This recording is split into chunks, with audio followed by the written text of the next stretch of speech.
Raúl González Núñez, del programa de doctorado Química y Tecnologías Químicas.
Buenos días y bienvenidos a esta quinta edición del concurso Thesis Talk, Cuenta tu tesis, pues que organiza la Universidad de Málaga a través de su escuela de doctorado, que por segundo año consecutivo pues celebramos aquí en la Facultad de Ciencias de la Comunicación en el aula Plató.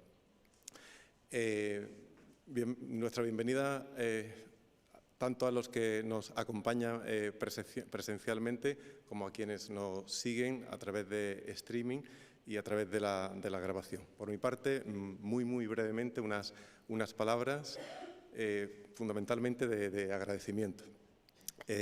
Ante todo, pues agradecer a la Facultad de Ciencias de la Comunicación, a su equipo de canal, con su decana al frente, pues por acogernos un año más y por toda la amabilidad y disposición que desde el primer momento pues nos ha mostrado, toda la ayuda recibida para que este evento pues pueda organizarse y celebrarse en el día de hoy. Y un agradecimiento muy especial pues para los técnicos audiovisuales, para este formidable equipo técnico que nos acompaña en estas estupendas instalaciones y que en los últimos días pues han trabajado intensamente afanándose pues para que este evento pues vaya todo muy bien. Por supuesto, agradecer igualmente a los principales protagonistas del evento y de toda la labor que realiza la Escuela de Doctorado, que no son otros que nuestros doctorandos y doctorandas. Nuestro estudiantado, pues que con ilusión participa en este concurso, un concurso pues que no deja de ser una actividad formativa en la que se trata de potenciar competencias y habilidades como esa capacidad de transmisión, la fluidez en la exposición o la transferencia de conocimiento a la sociedad. En esta edición, pues más de 30 personas, 30 estudiantes que se han postulado, que participan. Tenemos hoy pues 20 finalistas provenientes de programas de doctorado de las 5 ramas de conocimiento y, como podremos comprobar en unos minutos, pues con mucho talento.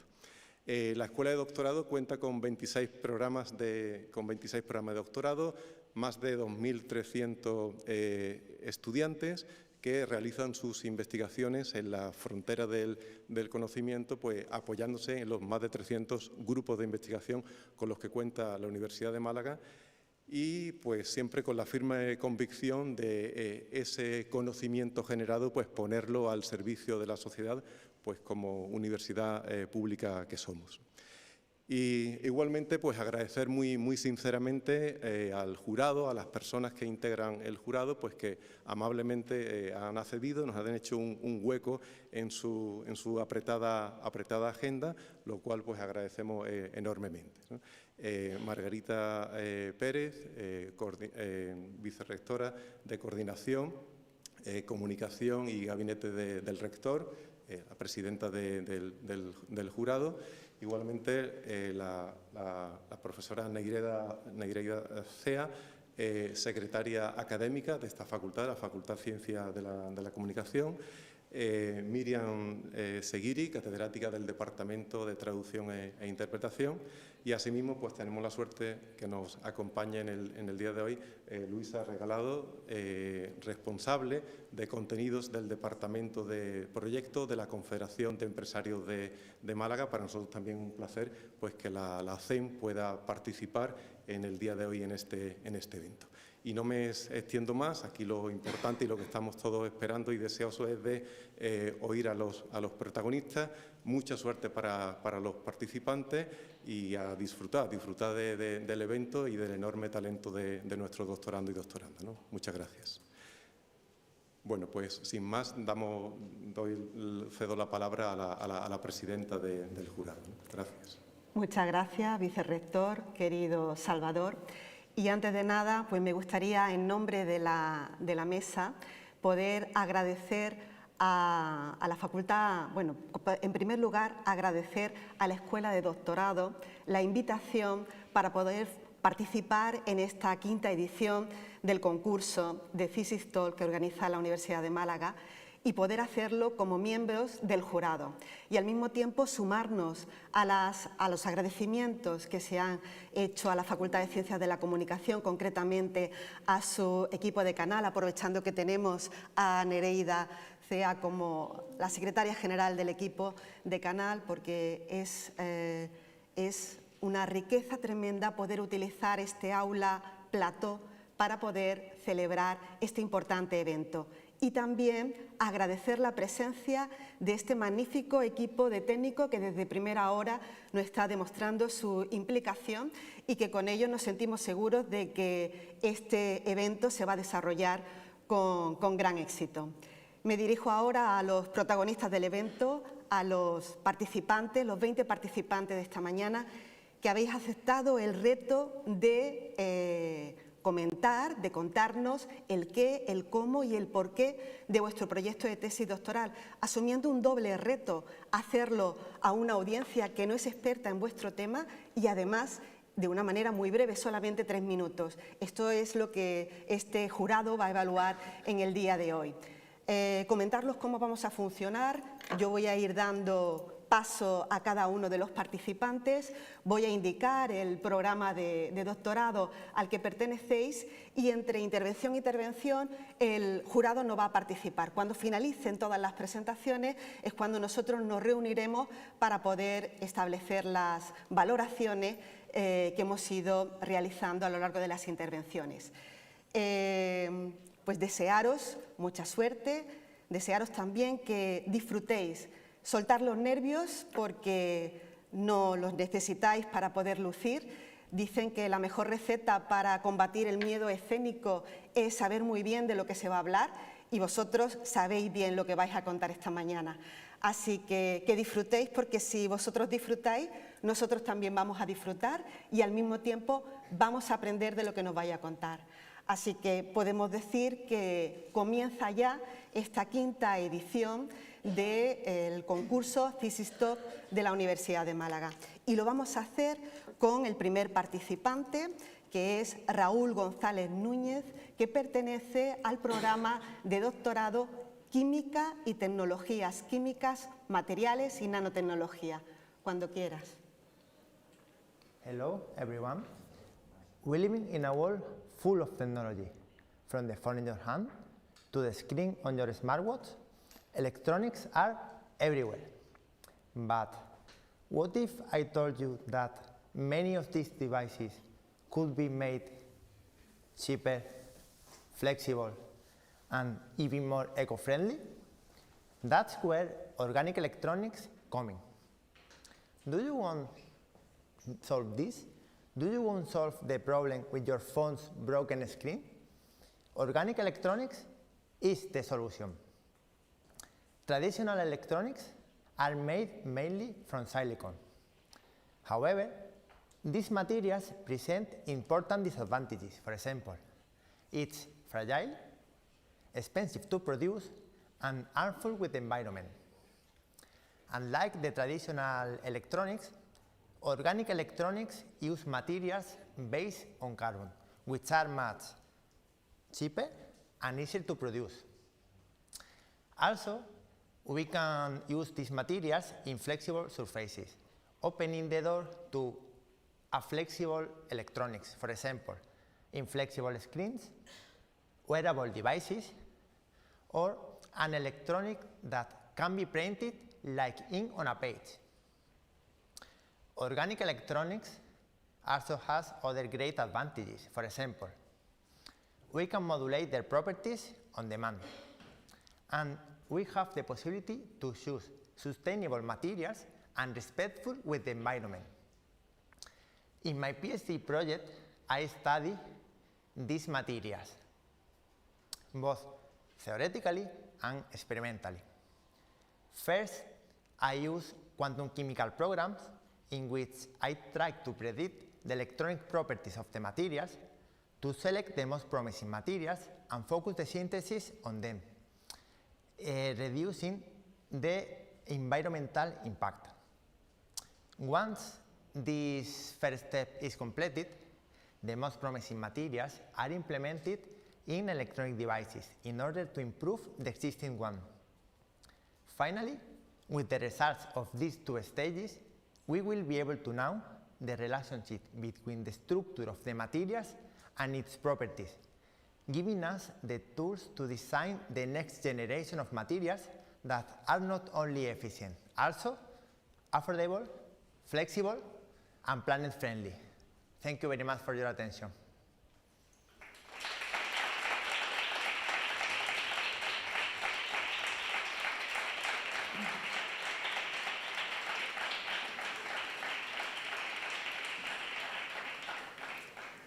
Muchas gracias, Raúl, por tu intervención. Y a continuación, pues es el turno de Francisco Javier González Ruiz, del programa de doctorado Lingüística, Literatura y Traducción. Cuando quiera. Good morning, everyone. In the present times, social media has become an essential part of our daily lives. In all the fields, including academia, sports, music, politics, marketing, and tourism, are present on these online platforms. Users, both personal and professional, tend to engage in conversations using English as a common means of communication, also called virtual English as a lingua franca, along with translingual and transmodal practices that consist in the combination of languages and modes to fulfill their communication needs and perform their identities. In this case, we have, due to the limitations of Twitter regarding the message extension, it is necessary to be equipped with effective discourse strategies to have successful communication encounters. Since social media has changed the way we communicate, it is crucial to explore, understand, and outline the most common discourse strategies included in the professional tourism marketing discourse on social media. For this purpose, I have analyzed 1,549 tweets for 1 year from 4 official different accounts, and whose English is not their official language. To do so, I have used different tools, including Apify or NVivo, to extract and analyze those tweets. Of course, regarding the theoretical framework, I have used a combination of different approaches, such encompass virtual English as a lingua franca, multimodal discourse analysis, or what is called trans practices, that includes translingual, transmodal, transcultural, and transepistemic, that deal with the combination of languages and modes and go beyond cultures and knowledge exchange. In this case, we can see, I have included an example of this, and we can see the presence of these strategies. We can see a combination of languages, including Galician, Spanish, and English, modes, using video, hashtags, and emojis. And of course, it is important to see an interactional strategy in which one of the users correct and recast their official account saying that Galicia is no Spain. This is part of the things that community managers and people related to tourism have to deal with. Of course, as the final aim of my thesis is just to design a pedagogical proposal that helps bilingual tourism teachers to instruct their students in effective online communication strategies and how to promote their tourist destinations and services in an effective way. Thank you very much.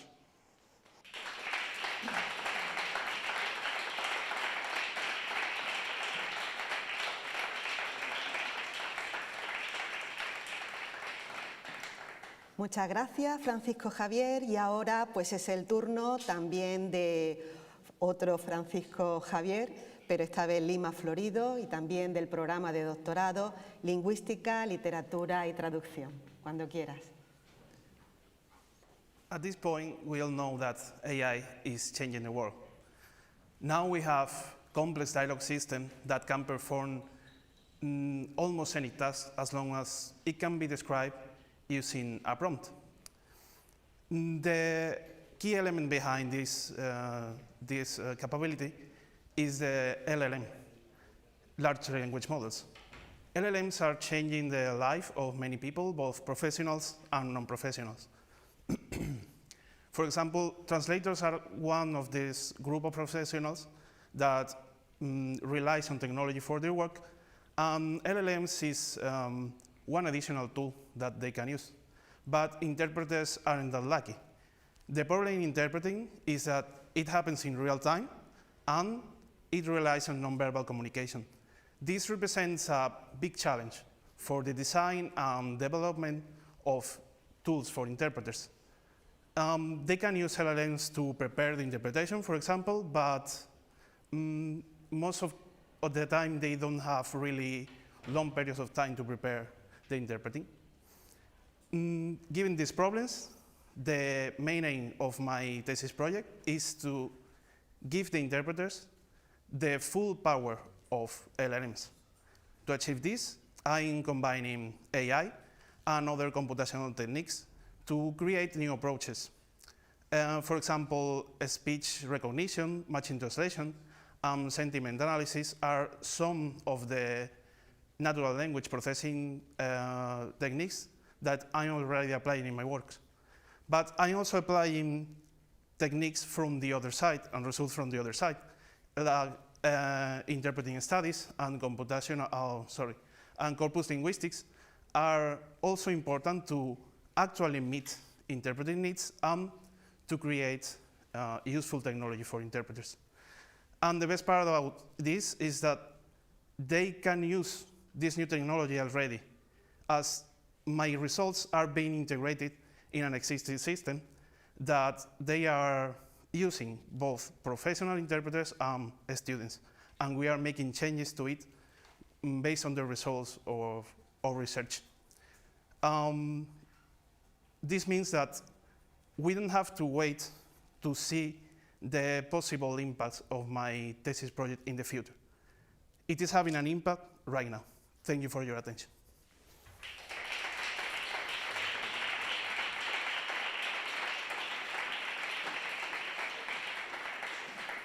Muchas gracias por tu intervención. Ahora es el turno de María Mengual Mesa, del programa de doctorado de Ciencias de la Salud. Cuando quiera.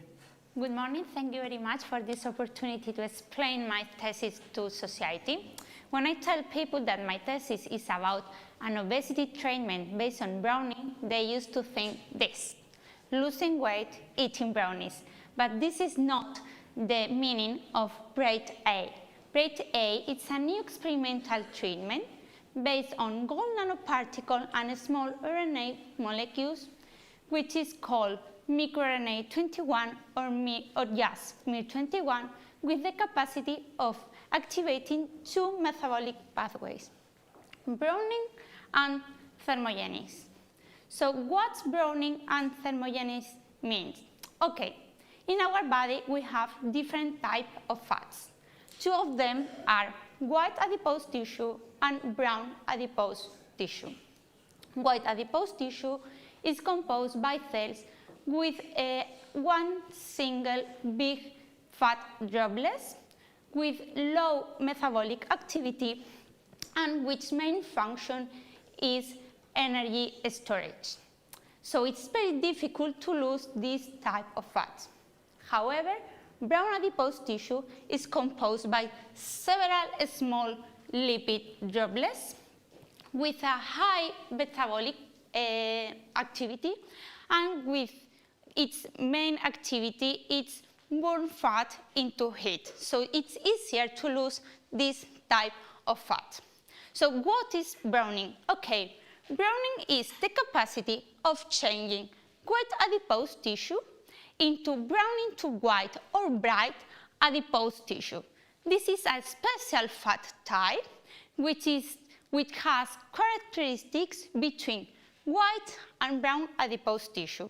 So it is composed by several small droplets with metabolic activity, and it is easier to lose than white adipose tissue. The other pathway, thermogenetics pathway, is the capacity of turn fat into heat. So during my thesis, we have developed Braid A with the collaboration of Seville University, and then we have validated its effectiveness to fight against obesity in mouse model. During this time, we have treated mice with grade A, and we have analyzed weight evolution during time, browning and thermogenesis related genes expression, and how metabolic activity of fat it has been changing. So this is grade A, this is my thesis, and thank you very much for this opportunity. Thank you.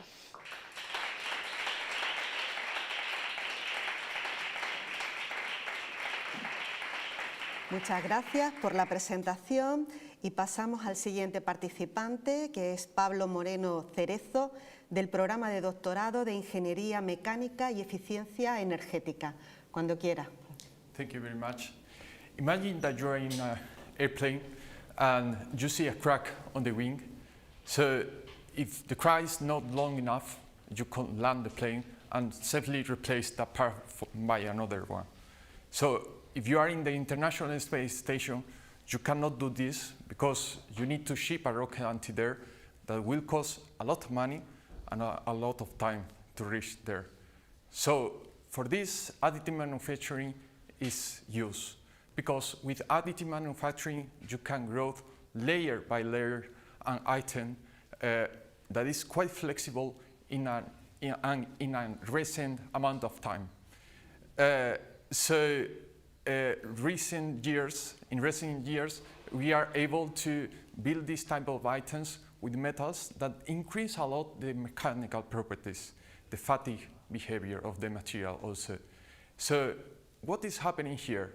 The material that we have built with this, it's changed a lot their microstructure respect to the growth material, and also change a lot their porosity levels, because the different ways of building this material will change totally the porosity distribution.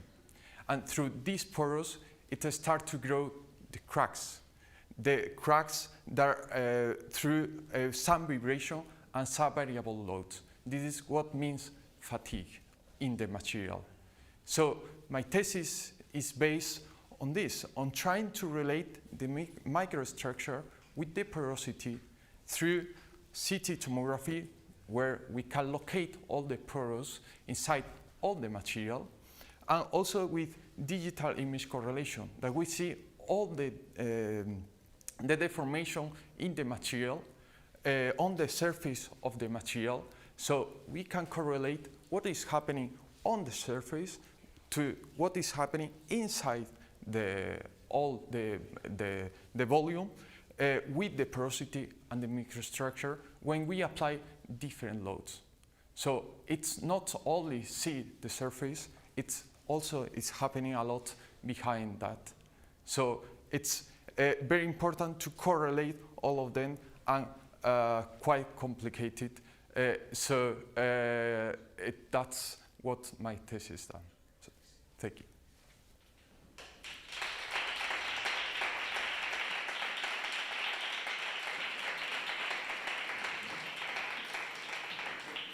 Muchas gracias, Pablo, por tu presentación. Y es el turno de Fernando Muñoz Alba, del programa de doctorado de Química y Tecnologías Químicas, Materiales y Nanotecnología. Cuando quieras. Have you ever thought why it takes 20 years to turn a great scientific idea into a real product that arrives to our homes? This is one of the biggest challenges that science faces nowadays. And in a world where technology is evolving faster than ever, we just can't afford to wait for so long. Let's take material science. Right now, there is a huge demand for new sustainable materials for things like optoelectronics, energy storage, chemical sensors, and so on. But here's the catch.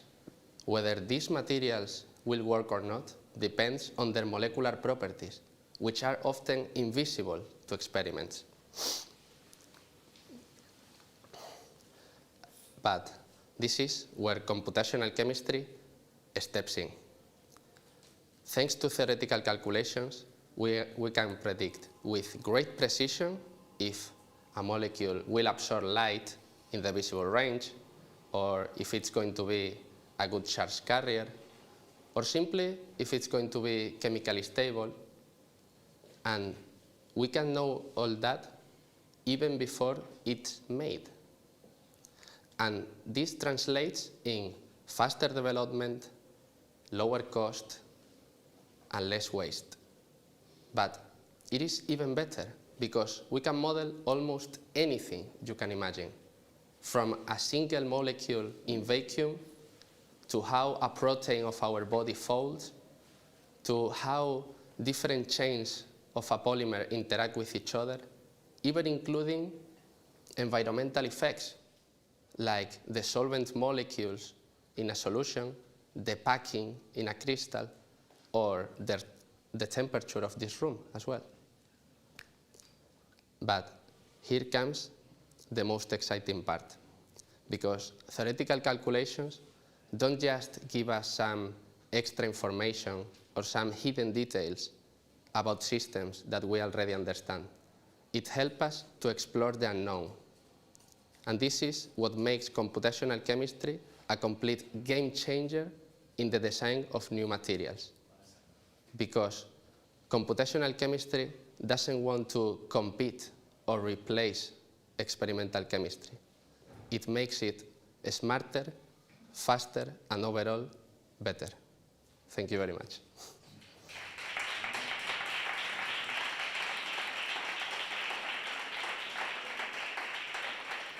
Muchas gracias, Fernando. Y ahora es el turno de Laura Noriega Santáñez, del programa de Lingüística, Literatura y Traducción. Cuando quieras. Hello, my name is Laura Noriega Santáñez, and today I'm here not only to present my PhD project, but also to invite you to be a part of a trial, my PhD trial. What is the case we are examining?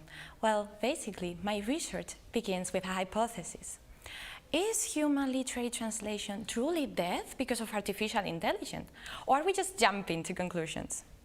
Well, the crime scene that I said is based on a growing concern. Literary translators are losing their jobs and watching their profession become increasingly precautious due to globalization and massive use of technologies such as ChatGPT or Google Translate. So, who are the suspects of this crime? Basically, the tools that I have already mentioned, Google Translate or ChatGPT. That means neural machine translation systems or large language models. To find out the truth, I gather evidence from 3 key witnesses: literary translators, publishers, and students. Their narratives help me understand how technologies are being adopted and the changes in the publishing industry. So how can we judge these technologies? Well, basically by testing their efficiency, quality, creativity, and ethics. So at this point, you may be wondering, what is the evidence, right? So basically, based on the results of my PhD, I can tell that no technological tool can outperform human quality. However, some technologies might be valuable allies if used critically and ethically. But let me be honest, language, literature, or creativity cannot be imprisoned by any tool because they cannot be reduced to algorithms. So by putting these tools on trial, basically my findings have impact on society because I can help to assist literary translators and students as well in their translation practices. In addition, I introduce some new tools to publishers to preserve translators' rights. And also, I can help to design ethical training programs. So what is the final verdict of this trial? Well, basically that literary human translation is not dead, but is evolving. And that's why my thesis argues for an ethical program, coexistent. This trial might be over, but my investigation has only just begun. Thank you very much.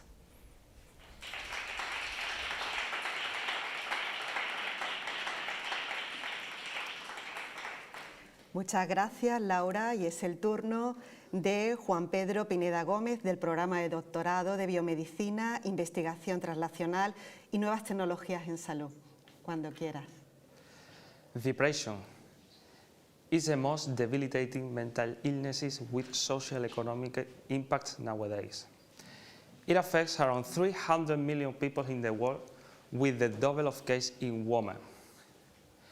There are several pharmacological treatments, but one of the biggest problems is their efficacy, because around 50% of patients don't respond and don't improve their depressive symptoms. The lack of response names treatment-resistant depression. My doctoral thesis, the main of my doctoral thesis objective is to develop a new pharmacological antidepressant enhancement therapy, combining a fluoxetine, that is a selective serotonin reuptake inhibitor, with GAL115, that is a fragment on an endogenous neuropeptide. I have used an animal model with endogenous depression, the Wistar Kyoto rat, which has genetics and conduct alterations similar to these treatment-resistant depression patients, including that antidepressants have no effects in these animals. So, what about results? The results indicate that GAL115 in combination with fluoxetine increased the antidepressant effects in behavioral tests, such as forced swimming tests and tail suspension tests, which are validated to study depressive behavior in animals. These results were blocked when the expression of 1A serotonin receptor was reduced using a knockout model. As well as in autoradiography experiments, only the combination increased the affinity of this receptor in the prefrontal cortex, a key region in regulating emotions, demonstrating the role of 1A serotonin receptor in the effects of the combination. Also, all the combination was able to decrease the plasma level of corticosterone, a stress-related hormone, in relation with the lower expression of glucocorticoids and galanin-1 receptor, both involved in the regulation of these hormones. So, in conclusion, the results suggest that GAL115 in combination with fluoxetine could be considered as a new pharmacological strategy against treatment-resistant depression. Thank you so much for your attention.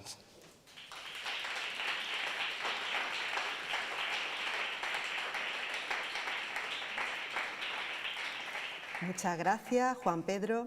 Y ahora es el turno de María del Carmen Recio Ruiz, del programa de doctorado de Química y Tecnologías Químicas, Materiales y Nanotecnología. Cuando quieras.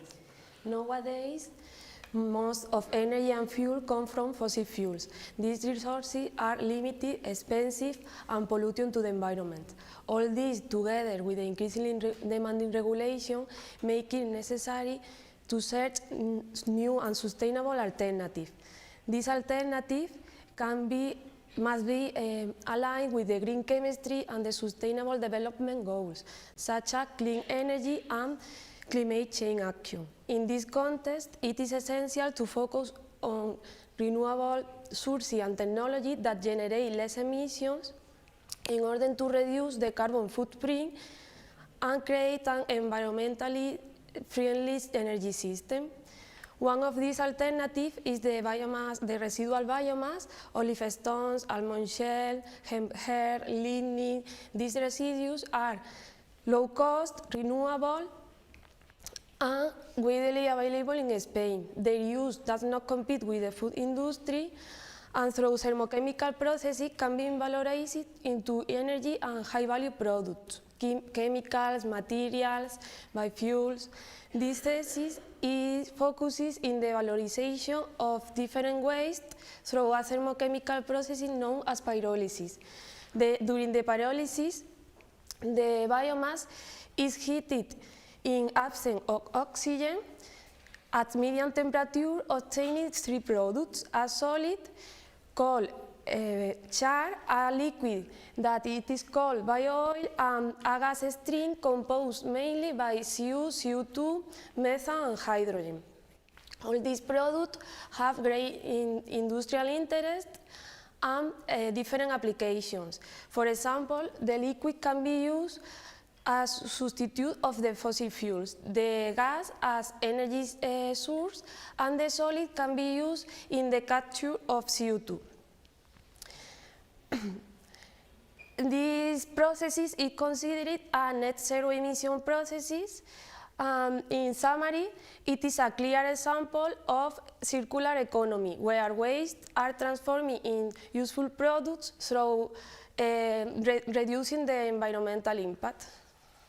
Thank you.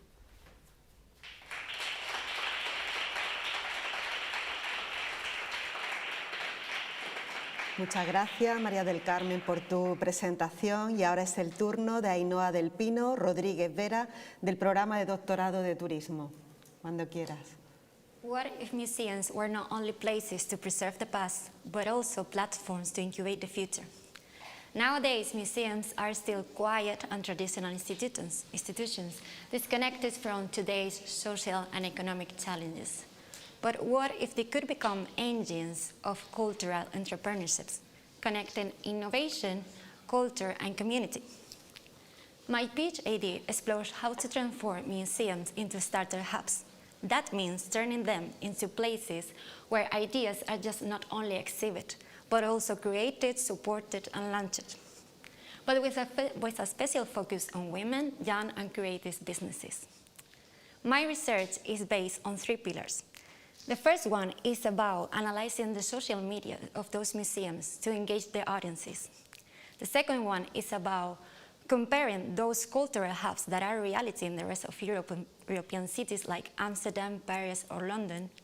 And the third point is about analyzing those models and see how we can bring them to the Spanish context. All this through the strategic communication, but with a special focus on innovation and also inclusion. This is not just theory. The main goal here is to implement this in a real museum. Talking with cultural innovation and also entrepreneurship and institutions and with local stakeholders. Just imagine a museum that hosts creative startups that support young entrepreneurs and also becomes an innovation lab. A place where the past and the present are connected. A place where entrepreneurship becomes an act of culture and culture becomes a driver of sustainable development. The main point is to transform in a museum because transforming a museum is also transforming a city. My thesis imagines a museum that doesn't only preserve but creates, that doesn't only remember the past but it helps to shape the future. A museum that connects, that innovates, and also empowers. Thank you.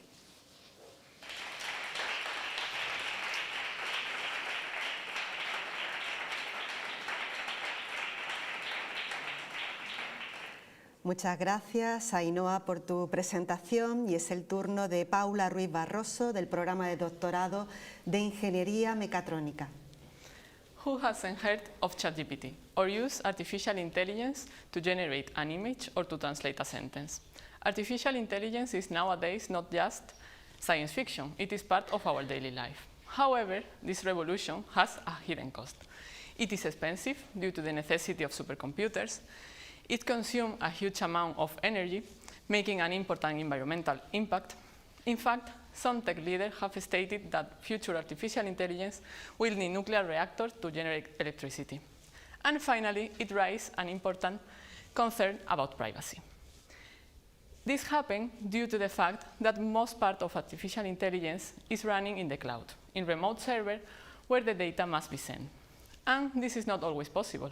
In applications such as healthcare problems or video surveillance problems, the responses must be fast, with low cost, and with low energy consumption. And here is where my PhD comes in. We are trying to solve this challenge. We are designing and deploying artificial intelligence models that are able to be deployed on small and portable devices with a low cost and maintaining the data privacy inside the device. And this is not just theory. We have developed different systems with artificial intelligence for healthcare or for video surveillance. In healthcare, we have developed an artificial intelligence model that is able to detect cardiac anomalies by predicting the future of the electrocardiogram signal. In video surveillance, we have deployed different research about the identification of people by the way they walk, and also in the identification of the different objects in a public place, such as an airport. And the results are promising. We have achieved to reduce the amount of energy that consumed from the energy consumption that an entire house can have to the energy consumption of only one LED lamp. In conclusion, we don't need bigger machines, we need smarter solutions. We want to build an artificial intelligence that is not only powerful, but also sustainable, secure, and easy to use by everyone. Thank you.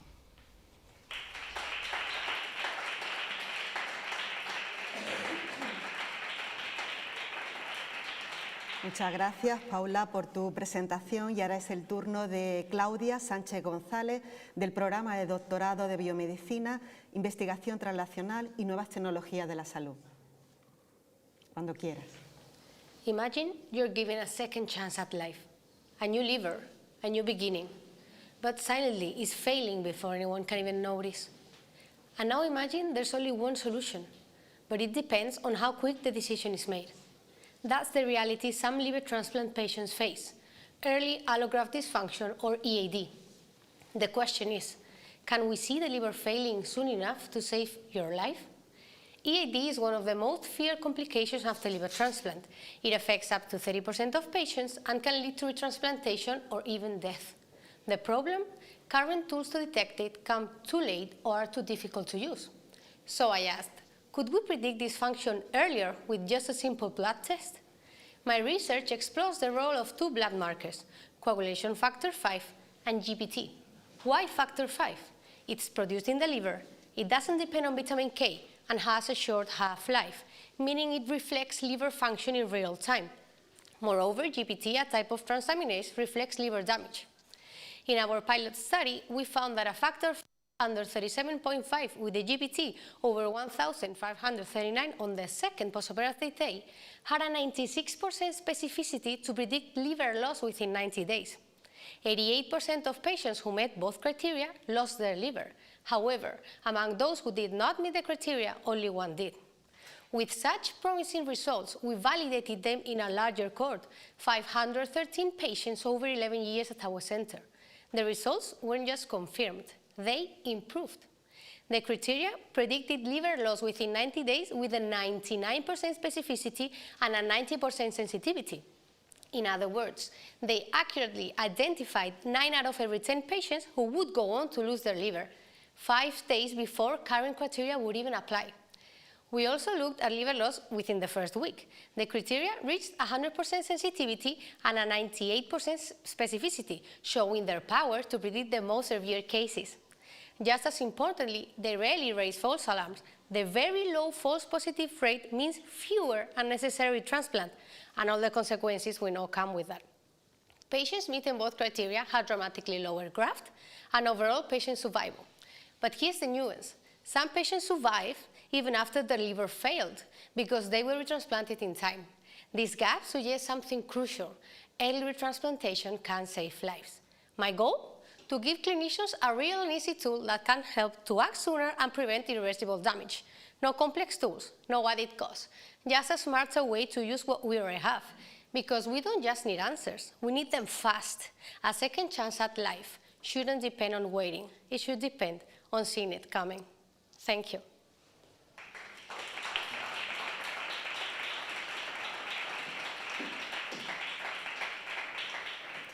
Muchas gracias, Claudia, por tu intervención. Y ahora es el turno de Andros Solakis-Tena del programa de doctorado Diversidad Biológica y Medio Ambiente. Cuando quieras. Thank you.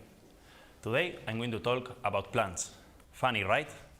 Well, let's be honest, it isn't. Most people think plants are boring, but we botanists don't think like that, and let me explain you why.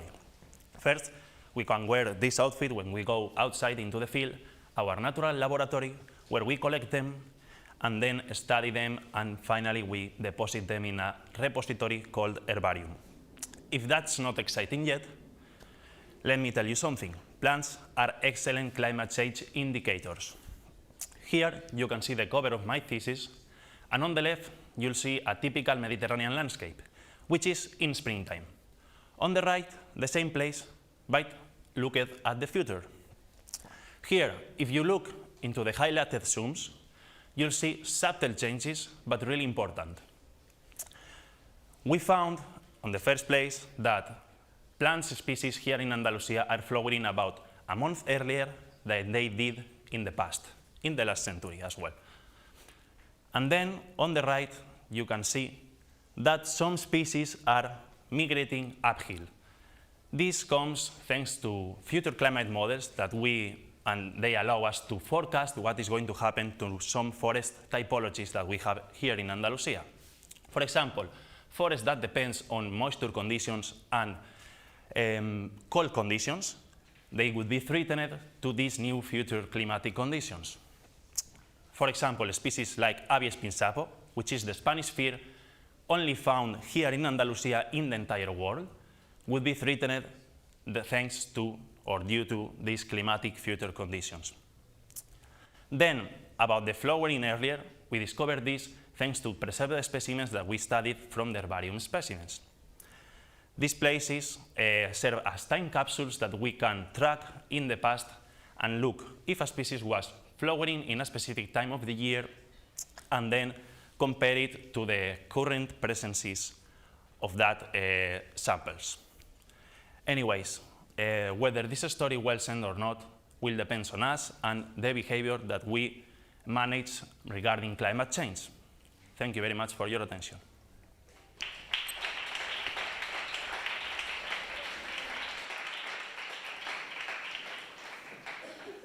Muchas gracias, Sandros, por tu presentación. Y ahora es el turno de José Marcelo Tierra Arévalo, del programa de doctorado de Ingeniería Mecatrónica. Cuando quieras. Are humans mirrored in numbers? Not at all.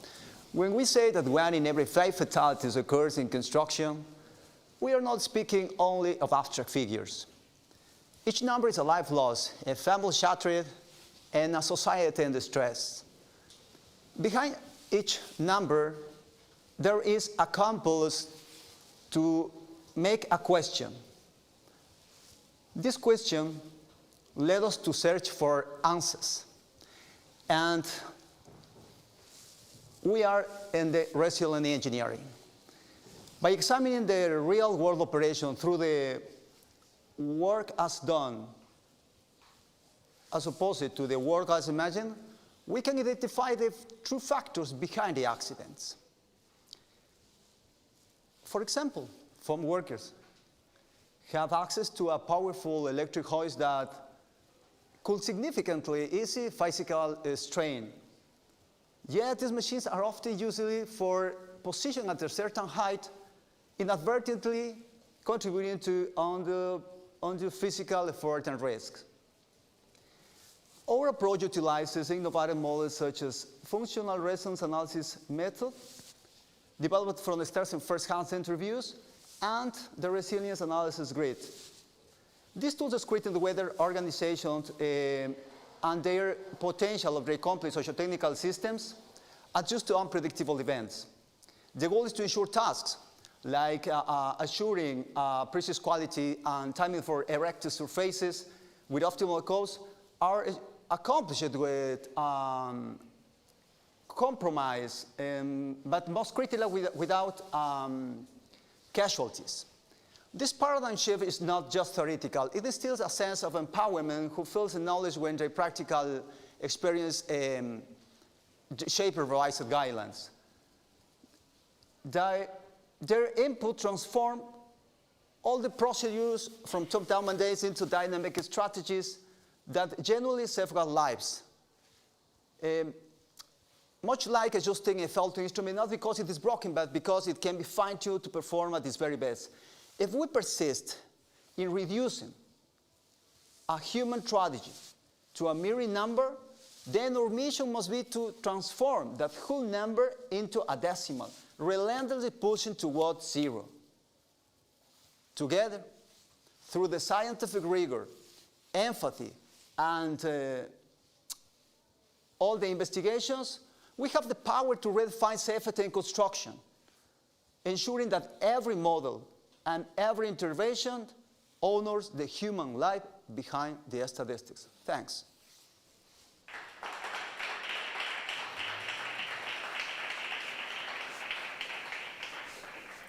Muchas gracias, José Marcelo, por la presentación de tu proyecto, y es el turno de Marta Alcaide Martínez del programa de doctorado Lingüística, Literatura y Traducción. Cuando quieras. Humanity has long grappled with some of its most intriguing questions. Are we alone in the planet? Is there intelligent life beyond Earth? And today's question, will artificial intelligence replace us? While I may not hold the answers to these great mysteries, I can offer a different perspective. What if, rather than seeing AI as a threat to our jobs, we embrace it as a collaborator? To explore this idea, I invite you to join me on a brief journey. Games have always been part of our lives. In childhood, they take the form of simple, colorful objects. As we grow, they become more structured. And in adulthood, they often evolve into sophisticated digital experiences, housed in devices as small as a game controller. Although games are deeply rooted in human nature, and despite the many benefits of gamification featured in journals worldwide, its use remains largely limited to early education. Yet, its potential reaches far beyond. Amid the digital age, traditional methods no longer meet the demands of a world that calls for adaptability and innovation. Hence, my thesis advocates for the integration of new technologies, AI, and gamification in translation and interpreting, two disciplines in dire need of change. But what exactly is gamification? Can you raise your hand if you have ever used it? I thought so. Gamification is an active teaching learning methodology that incorporates game elements into non-game settings. And what is the objective of my approach? To automate specific tasks while boosting user motivation and engagement, making learning and working more enjoyable and less stressful, particularly when tackling complex challenges like memorizing specialized terminology. To achieve this goal and foster its social transfer, I've developed 20 gamified activities for English-Spanish terminology across various specialized fields. Hosted on open access gamification platforms powered by cutting-edge technologies, these activities can be generated in seconds from just a simple prompt. I've implemented these gamified activities with students and professionals in Spain and in the Netherlands, where I ran an experiment during my stay at Tilburg University. The results, highly promising. Data from eye tracking, skin conductance, heart rate, facial emotion recognition, and user questionnaires reveal that participants are more focused, motivated, and emotionally positive and relaxed when learning advanced bilingual terminology through gamification. To finish, let's try a quick exercise. Please look at my image. Now, close your eyes. Can you remember the kittens? Not so easy, right? That's because you haven't used a gamified activity. Thank you very much.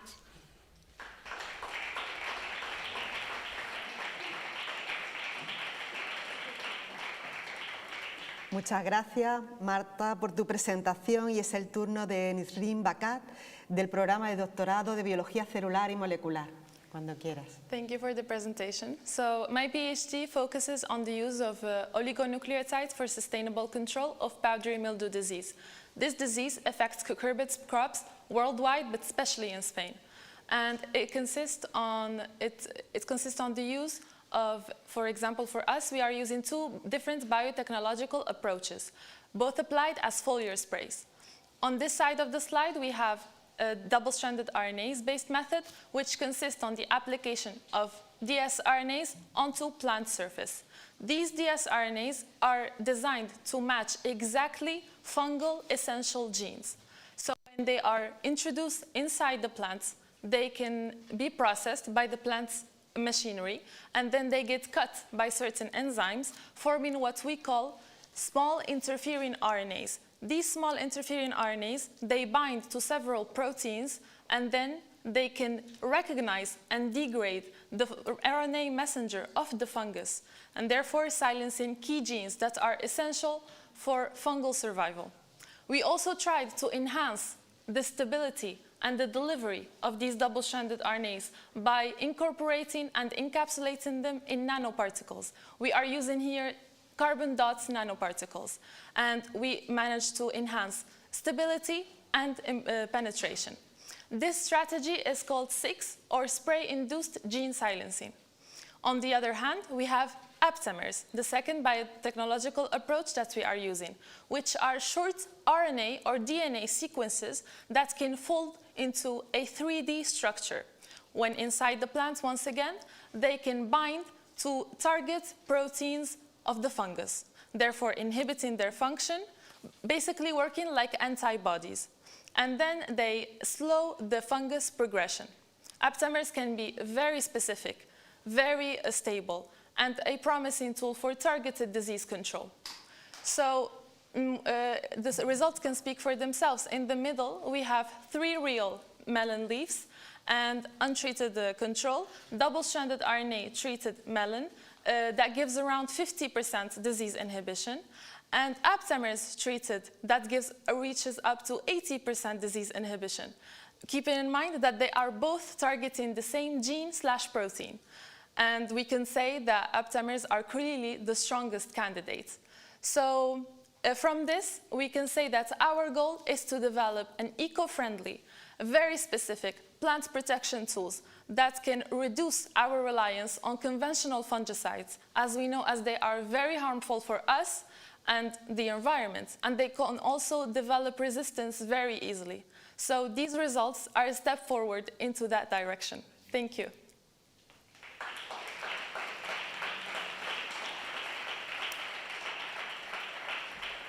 Muchas gracias, Nisrin, por tu presentación. Y ahora es el turno de Miriam Bettinetti Luque, del programa de doctorado de Biología Celular y Molecular. Cuando quiera. Plato is my favorite philosopher, and I'm going to tell you why. Do you remember the allegory of Plato's cave, where he argues that humanity struggles to see beyond illusions? Well, he might have thought about neuroscientists, and today, as one of them, I can say that we still fall into a trap. We are right there, inside Plato's brain, trying to guess from the shadows how the real world looks like. And that's only because we often focus solely on the brain, examining it intensely, trying to understand how diseases develop without considering the entire body. And this is particularly dangerous when studying neurodegenerative diseases, where many risk factors can be influencing the pathology's progression.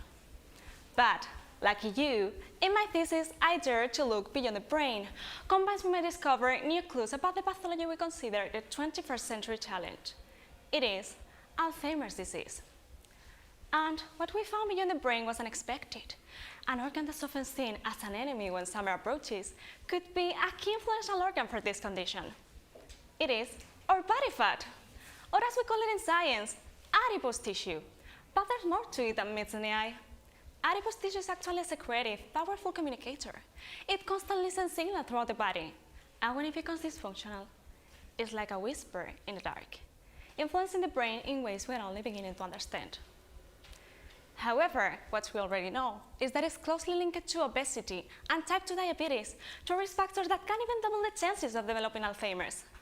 So it could be a missing link between both conditions, and possibly a new target to prevent this devastating dementia. And once we discovered its potential influence, we decided to mask this organ and reveal its hidden side. And how do we do that? Well, in 3 simple steps. 1, we characterize the adipose tissue of an obese and diabetic mice model. 2, we transplant its adipose tissue into an Alzheimer's disease model. And 3, we analyze the recipient's brain to see the influence of fat transplantation. And what we discovered was striking.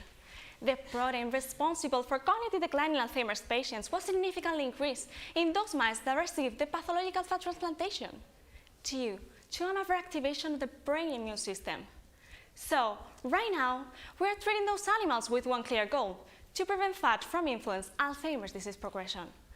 And maybe, with a little help of this thesis, we can begin to shed light on prevention, offering patients not just hope, but also a way out of the shadows. Thank you so much.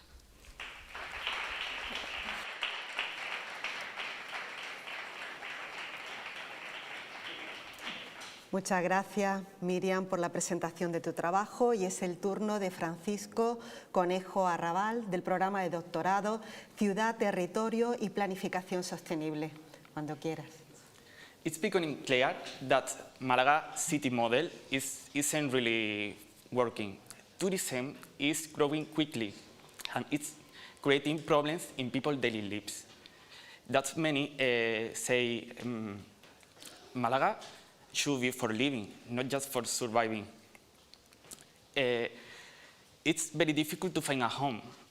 The main reason is the rise in tourist apartments. Local shops are disappearing, and the reason is the increase of franchises. Public spaces are taken over by restaurant terraces. Many of public buildings are used for tourism instead of local culture. These problems are especially strong in the tourist center, the main tourist zone. Many cities trying to control this with new rules, but they aren't well coordinated. So in general, ordinance and plans are very fragmented, so they don't solve the problems in this aspect. This research studied touristification through an integral system based on the unit of public space. The reason public space is the unit with more precision. For this, 4 cities have been analyzed on the Western Mediterranean arc. These cities are very similar aspects, like size and shape, but different level of tourist intensity. In the first case, Genoa, the Italian city where the tourism is starting to grow. Malaga, already very busy, and Nice, French city where the tourism is extremely intense. So I mapped over 200 public spaces in this city, identifying different elements like tourist apartment, housing, shop, terraces. Some of these data are not available in public webs, so I collected them through fieldwork. The final result is an urban planning tool to classify the street and square based on the tourist problems. This can help city planners to decide strategies for each type of public space.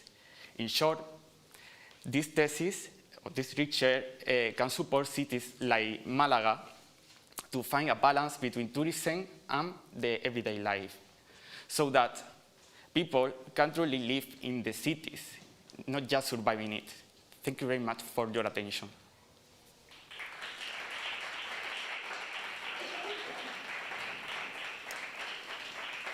Muchas gracias, Francisco, y es el turno de Nicolás Jesús Gallego Molina, del programa de doctorado de Ingeniería de Telecomunicación. Cuando quieras. Language is a skill most of us take for granted. We use it automatically, almost effortlessly. But what if that weren't the case? What if reading, writing, or spelling were daily challenges? This is what children with developmental dyslexia face every day. Dyslexia is a language-based learning difficulty that can lead to academic struggles and deeply affect the child's self-esteem. The exact causes haven't been identified, and diagnosis is done based on behavioral tests. This means that diagnosis often happens only after the child has begun to read, losing a precious time for early intervention. Imagine being a child that tries hard every day but can't seem to catch up with classmates. This is why an early and accurate diagnosis is essential. So how can information technology help us in this task? Computers are excellent at identifying patterns, even those that are invisible to the human eye. In my thesis, I've developed methods to extract information from brain neural activity of children with and without dyslexia. From this data, we built brain networks that model the cognitive processes that take place in their brains while listening to an auditory stimulus that mimics the speech units of the Spanish language. Why use networks? Well, with these networks allow us to explore how different brain regions communicate. Then we can study their characteristics and use artificial intelligence to detect atypical patterns in early language processing, helping us to make accurate predictions and move toward earlier diagnosis. But more importantly, these methods are explainable, which means that we can discover and understand what works differently in their brains, what areas are under or over-connected, how information flows, and whether there are signs of compensatory mechanisms. Finally, this knowledge can lead us to identify neurophysiological markers of dyslexia, well before the learning process of reading begins. And that could make a life-changing difference for many children. Thank you very much.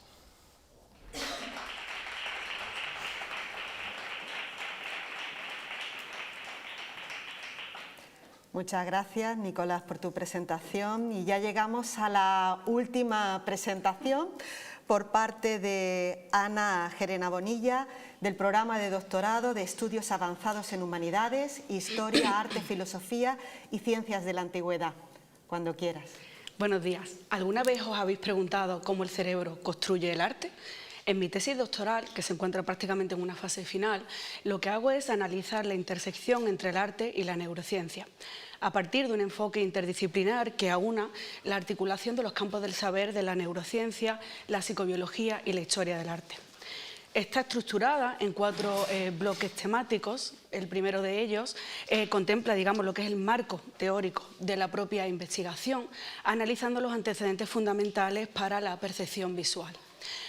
Nos ayudamos de las contribuciones de algunos autores, como pueden ser Rudolf Arnhem, quien basó sus investigaciones de la percepción visual en la psicología de la forma, ¿no?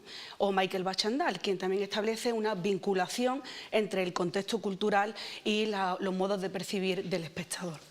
También incluimos el enfoque holístico de la psicología de la Gestalt, ¿no?, que consideramos como base conceptual para comprender la experiencia estética. En un siguiente apartado, quizás el que tiene mucho más peso, profundizamos en lo que es la biología del propio arte, ¿no?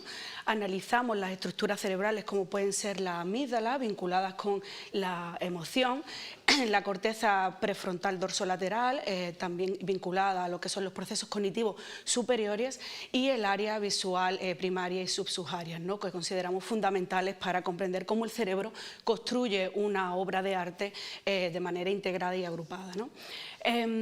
También incluimos lo que es una parte más histórico-artística, que es el recorrido que hacemos por el concepto cultural de la estética, desde la psicología experimental de Fechner en el siglo XIX, el cual estableció una relación matemática entre lo que es la sensación y el estímulo, hasta llegar a la neuroestética contemporánea pronunciada por Semmelweis. Quizás el capítulo más interesante es el último, porque incluimos una aplicación final basada en un diseño experimental que he desarrollado con el grupo de investigación ATI de aquí de la Universidad de Málaga, en el que lo que hicimos fue analizar la actividad cerebral a diferentes participantes a los que se expuso a exponentes y estímulos crossmodales, ¿vale? Incluimos variables como pueden ser la belleza, los diferentes modos de la emoción o el gusto, ¿no? Los datos computacionales recogidos de esas redes neuronales activadas ofrecen una variedad bastante relevante para el campo de la neuroestética y la comprensión biológica del arte. Muchas gracias.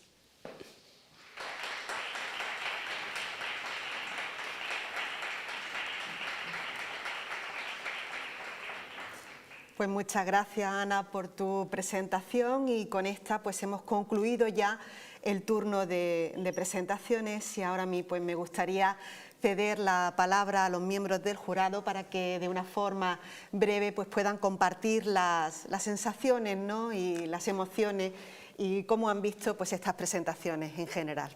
Así que Miriam, si quieres, pues tienes la palabra. Gracias. Bueno, en primer lugar quisiera dar las gracias a la Facultad de Comunicación por acoger este evento y al equipazo de técnicos que nos apoyan hoy, que sin ellos no hubiera sido posible.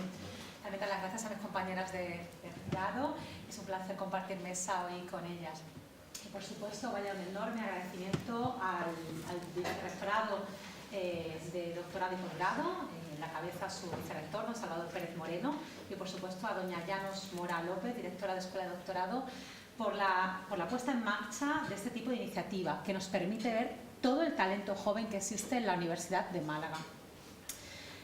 Jóvenes investigadores que le ponéis muchísimas ganas, os estoy mirando ahora a vosotros, entusiasmo y energía, lo hemos podido ver aquí hoy.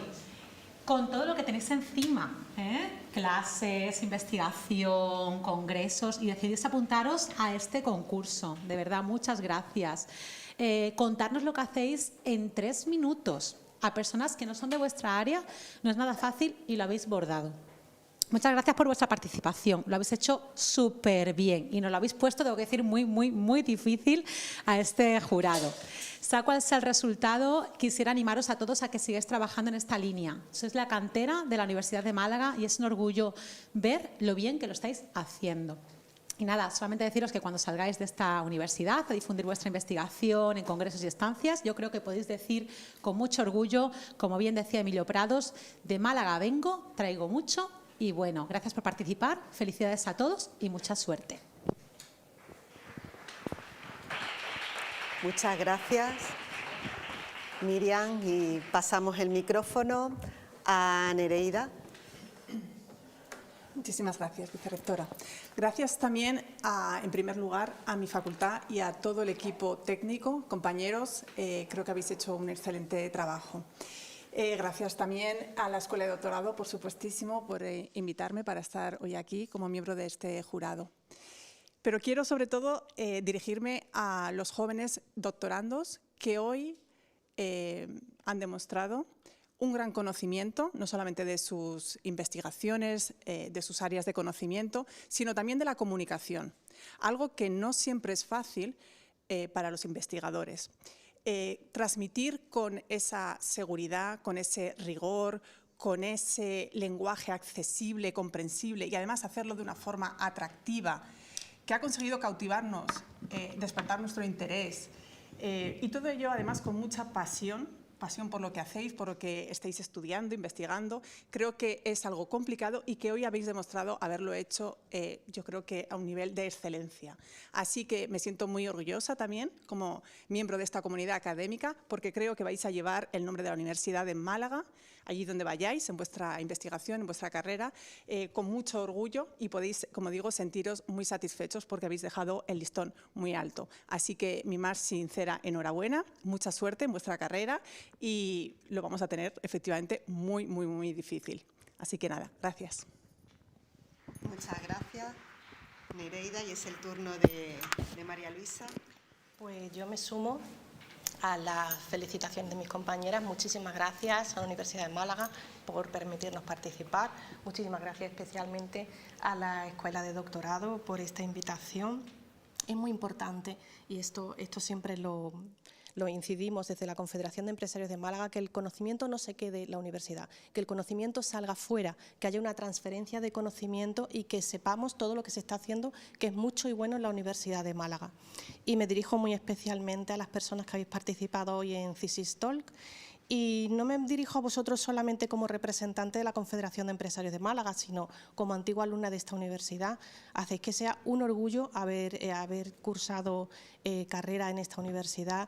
Vuestro trabajo, vuestro compromiso, vuestro talento, el talento que habéis demostrado hoy, vuestra capacidad de transmitir y de comunicar es impresionante. No solo es que lo vamos a tener muy difícil hoy para escoger, es que además nos vamos con la promesa de todo lo que estáis haciendo en la ciencia, en la lingüística, en la tecnología. Es increíble lo que nuestra universidad está dando al mundo, que lo estáis personalizando vosotros. Así que muchísimas gracias por el ratito que nos habéis dado hoy, porque de verdad me voy muy contenta, me voy con muchísimas ganas de seguir sabiendo de vosotros y os deseo a todos lo mejor. Muchas gracias. Pues muchísimas gracias, María Luisa, por tus palabras y veniendo de ti, ¿no? Y en representación de la Confederación de Empresarios Malagueños, pues es un lujo oírte decir esto. Yo me sumo a todos los comentarios de los compañeros del tribunal y es cierto que esto ha sido una feria de talento en donde los protagonistas han sido 20 estudiantes de distintas disciplinas, de 12 programas de doctorado de la Universidad de Málaga y es Ha sido un importante ejemplo, como bien decía, de generación y de transferencia de conocimiento a la sociedad. Así que hay que seguir animando a la Escuela de Doctorado para que siga en esta iniciativa. Antes de ceder la palabra a la directora de la Escuela de Doctorado, me gustaría pues también finalizar dando la enhorabuena a los participantes. Es cierto, como muy bien decían mis compañeros, que no la habéis puesto muy difícil. Desde aquí pues hemos percibido mucha alegría en la proyección de vuestro trabajo. Daros también mucha suerte para que finalicéis muy bien esta carrera investigadora que habéis empezado. Como no, a la Facultad de Ciencias de la Comunicación, a su equipo de canal, el habernos cedido este aula plató, al equipo técnico que sigue trabajando y que nos ha demostrado que el desarrollo de la actividad pues es un éxito. Y bueno, agradecer a la Escuela de Doctorado que siga en este tipo de iniciativas, porque esto es un escaparate a la sociedad del talento que aquí tenemos en los estudiantes de la Universidad de Málaga. Así que muchas gracias por estas iniciativas. Muchísimas gracias, Margarita. Pues la verdad es que después de... me he quedado apabullada con este concurso. Es la primera vez que he tenido la suerte de poder estar aquí y compartirlo. Y bueno, quiero sumarme a todos los agradecimientos que se han dicho. Al de la Facultad de Ciencias de la Comunicación por la excelente acogida y toda la ayuda que nos han prestado desde el principio. Al excelente equipo de profesionales, no solo por los buenos profesionales que son, sino por los súper amables que han sido todo el tiempo. De verdad, muchísimas gracias.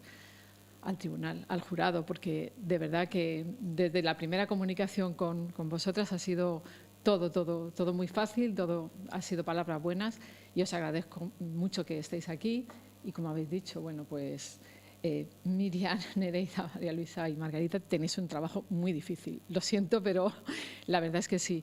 Y por supuesto a todos vosotros, a los estudiantes que habéis hecho unas presentaciones impresionantes, habéis demostrado que no solamente investigáis bien, sino que sois capaces de comunicar muy bien, de difundir y nos habéis dejado bueno, pues, una impresión excelente. Desde luego este trabajo que habéis hecho y que en este concurso finalizará y os daremos los resultados dentro de unos días, vamos a aprovechar todas las presentaciones que habéis hecho y vamos a explotarlas mucho más allá de este acto y ya os iremos diciendo cómo lo vamos a hacer, porque de verdad que las ideas que habéis contado me parece que tenemos que darles mucha más difusión aparte de este acto. Así que pues nada, muchísimas gracias a todos y contad con la escuela para todo lo que necesitéis.